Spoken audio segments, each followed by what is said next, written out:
కోరుకున్నాను. మంచి ఆరోగ్యాన్ని ఇచ్చి నేను అనుకున్న సంకల్పాన్ని ముందుకు తీసుకుపోవడం కోసం వెంకటేశ్వర స్వామిని ఆశీర్వదించమని కోరుకున్నాను. వెంకటేశ్వర స్వామి తిరుమల తిరుపతి దేవస్థానం ఒక విషయం కూడా గుర్తుపెట్టుకోవాలి. తిరుమల ఒక పవిత్రమైన దివ్యక్షేత్రం. ఈ పవిత్రమైన దివ్యక్షేత్రాన్ని అపవిత్రం చేయడం భావ్యం కాదు. తెల్లవారుజామున 3 గంటలకు సుప్రభాత దర్శనానికి వస్తే వైకుంఠం అంటే మనకు తెలియదు, పుస్తకాలను చదువుతాం. వైకుంఠానికి పోవాలని కోరుకుంటాం చనిపోయిన తర్వాత. ఆ సమయంలో ఇక్కడికి వచ్చి వెంకటేశ్వర స్వామి దర్శనం చేసుకుంటే వైకుంఠంలో ఉన్న అనుభూతి మీకు కలుగుతుంది. నేను ఎన్నోసార్లు ఫీల్ అయ్యాను, ఇప్పుడు కూడా ఫీల్ అవుతున్నాను. అందుకే నేను ఇక్కడికి వచ్చినప్పుడు అన్ని విషయాలు మర్చిపోయి ఒక పవిత్రమైన భావంతో పోవాలి. ఒకే స్లోగన్ ఉండాలి. ఏడుకొండలవాడ వెంకటరమణ గోవింద గోవింద తప్ప, ఓం నమో వెంకటేశాయ తప్ప వేరే స్లోగనే ఉండకూడదు, వేరే వ్యక్తి జ్ఞాపకం రాకూడదు. ఆ పేరుతోనే మొత్తం ప్రక్షాళన చేస్తాం. మళ్ళీ భారతదేశం కాకుండా ప్రపంచం మొత్తం అభినందించే విధంగా ఈ టీజీపీని తీర్చిదిద్దామని తెలియజేసుకుంటూ, మరొకసారి మీ సమస్యలు మళ్ళా సమయం వస్తుంది, నేను ఎప్పటికీ కూడా మాట్లాడతా అన్ని విషయాలు. ఎందుకంటే మళ్ళా నేను లైట్ కూడా క్యాచ్ చేస్తున్నాను. Just a couple of questions. Sir, ప్రక్షాళన టీటీడీ నుంచి ప్రారంభమవుతున్నారు. టీడీపీ గవర్నమెంట్ వచ్చింది స్టేట్ లో, బట్ టీటీడీలో కనిష్ఠితి. The chairman has resigned, board has resigned, EO has gone on leave. Can we expect a rejig of complete TTD? No, what I am saying is only one day. Now matter is moving. Yesterday నేను స్వేరింగ్ ఏం చేశాను. వెంకటేశ్వర స్వామిని దర్శనం చేసుకున్న తర్వాత ఆయన ఆశీస్సులతో పని ప్రారంభించాలనుకున్నాను. వచ్చాను, ఆ సంకల్పం ఇక్కడ చెప్పాను. ఇక్కడి నుంచి ఎక్కడ ఏ విధంగా పనులు చేస్తాం మీరే చూస్తారు. అవన్నీ సాయంత్రం పెట్టినప్పుడు మీకు తెలుస్తారు.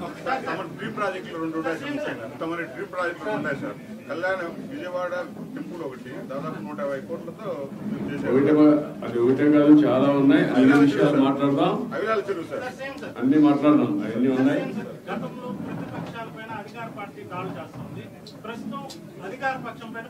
నేను మాట చెప్తానంటావా? అవన్నీ వెంకటేశ్వర స్వామి టెంపుల్లో మాట్లాడడం కరెక్ట్ కాదు. మీరేమంటున్నారంటే నేను మీలో కూడా ఇంకా మైండ్ మారాలి. కొంతమంది దొంగలే దొంగ దొంగ అనేసి అటెన్షన్ డైవర్ట్ చేయాలనుకుంటారు. అలాంటి వారికి నేను సమాధానం చెప్పక్కర్లేదు. పరిపాలన అంటే ఏంటంటే చేసి చూపించిన వాడిని, ముఠా నాయకులు అణిచివేసిన వాడిని, సంఘ విద్రోహ శక్తులు అణిచివేసిన వాడిని, రౌడీ అనేవాళ్ళు లేకుండా చేసిన వాడిని, కమ్యూనల్ వైలెన్స్ కంట్రోల్ చేశాను.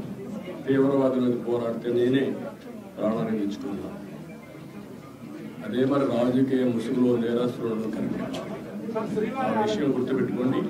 నేను ఒకటే చెప్తున్నా, ఎవడైనా సరే నేరాలు చేసి వేరే వాళ్ళ మీద తప్పించుకోవాలనుకుంటారు మాత్రం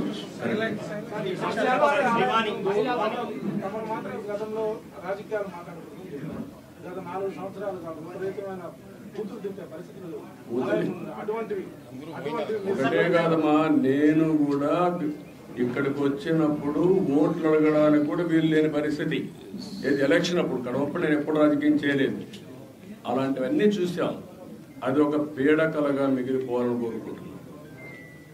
మీరు మాట్లాడిగారు కాబట్టి చెప్పాను. నేను అది కూడా చెప్పదలుచుకోలేదు. ఇక్కడ ఎవరైనా సరే నేరస్తులు నేరం వేరే వాళ్ళపైన వేయడానికి ముందుగానే ఎల్బీ క్రియేట్ చేయడం, అలాంటి మాత్రం నా దగ్గర జరగవు.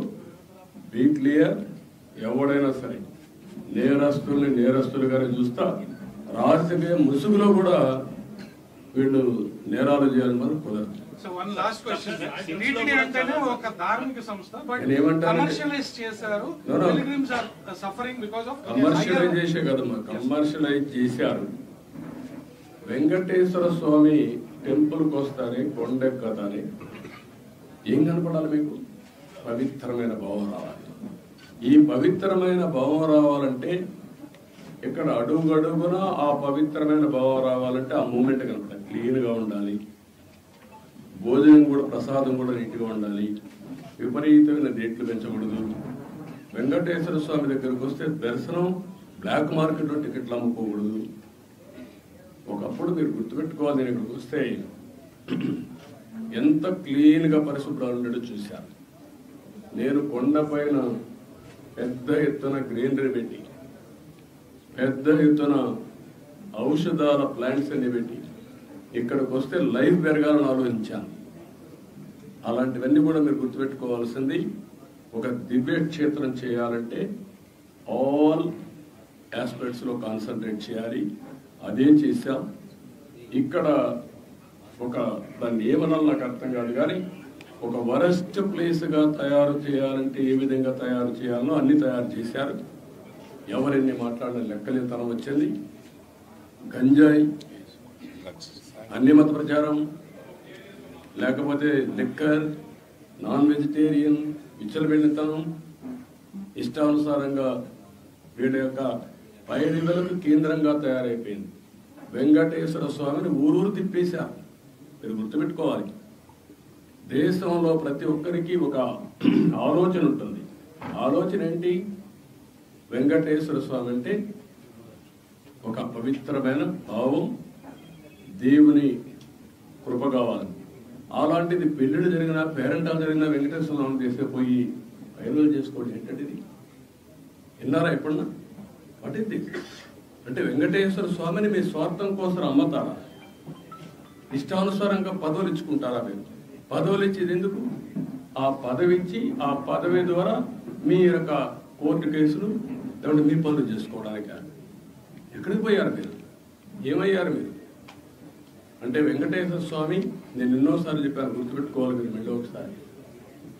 వేరే దేవుళ్ళు నెక్స్ట్ జన్మంలో మీ మీద పనిష్మెంట్ ఇస్తారా, కానీ వెంకటేశ్వర స్వామిని నేను చూసా. ఎవరైనా వెంకటేశ్వర స్వామికి అపచారం చేసిన వారు, తలపెట్టిన వారు ఈ జన్మలోనే పనిష్మెంట్ తీసుకున్నారు. మీరు తిరుపతిలో కూడా చాలా ఇన్సిడెంట్ ఒకసారి లెక్కేసుకోండి. ఎవరైనా సరే, ఉద్యోగస్తులు కానీ బయట వాళ్ళు కానీ ఎవరైనా సరే దేవుడికి అపచారం చేసిన ప్రతి ఒక్కరూ శిక్ష అనుభవించారు. ఈ విషయాలు మీరు గుర్తుపెట్టుకోవాల్సిన అవసరం. కేంద్రం చేశారు. ఎర్రచందనాన్ని కూడా నేను గోడలు కూడా పెట్టాను, మీరు చూసుంటారు. గోడలు కూడా ఎర్రపోతా ఉంది. ఎర్రచందనం స్మగ్లర్కే సీట్ ఇస్తే ఏం మాట్లాడతారు? చట్టాలు కూడా ఒక చేతులకు అప్పచెప్పేస్తున్నారు. చాలా ఉన్నాయండి, ఒకటి మాట్లాడడం కాదు, చాలా ప్రక్షాళన చేయాలి. ఇంకా వీళ్ళు డబ్బులు, రౌడీజం, దీంతోనే రాజకీయం చేయాలనుకుంటే ఏమీ జరగదు. నేను ఒకటే చెప్తున్నా, దృఢ సంకల్పంతో వెంకటేశ్వర స్వామి సాక్షిగా చెప్తున్నా, మంచిని ప్రోత్సహిస్తా, చెడును మాత్రం గట్టిగా తొందరలో దూకేస్తా.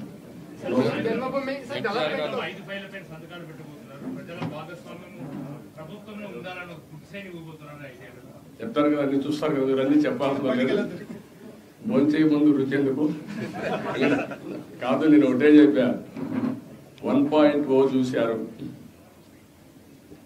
2.0 చూశారు, 3.0 చూశారు, 4.0 వచ్చాను. ఇప్పుడు మీరు చూడబోతారు. ఇప్పుడు అందుకే అందరికి అప్పీల్ చేస్తున్న, ఆఫీసర్లు కూడా, ఎంప్లాయీస్ కూడా అప్పీల్ చేస్తున్నా, రాజకీయ కార్యకర్తలకు అప్పీల్ చేస్తున్నా. నష్టపోయాం, ఈ నష్టాన్ని రికవర్ చేసుకోవాలి. అందరూ కూడా కలిసి పనిచేద్దాం, ముందుకెళ్దాం. Thank you.